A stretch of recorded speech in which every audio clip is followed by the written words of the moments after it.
In this podcast, we want to talk about the pattern recognition. It's very important to understand that for humanity to have this property in its mind, it's a foundation for the others.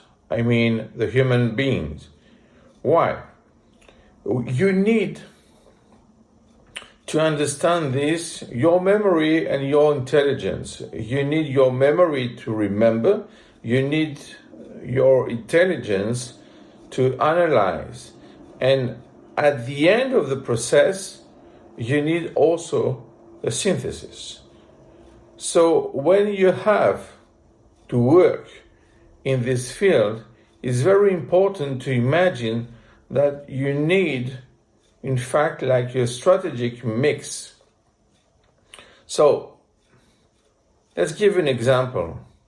It's always a beautiful event to study the scores of Bach and to recognize in them some of the patterns of Vivaldi.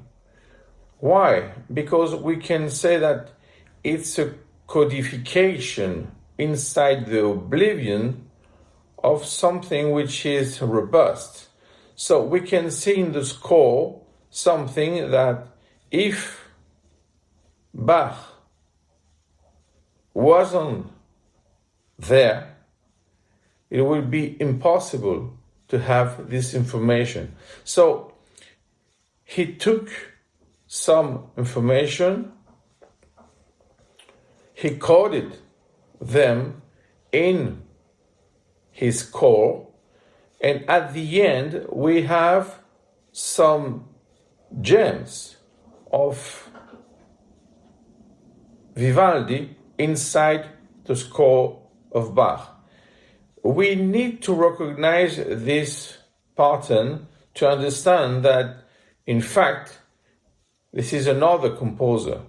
So it's important to imagine that in this structure, there is a substructure which is constituted by those patterns, and in fact, it's a way to keep memory and to codify this memory in the natural oblivion to get at the end of the process what? Something which is robust. Why? Because it's in fact a salvation. It's in fact a way to rebirth.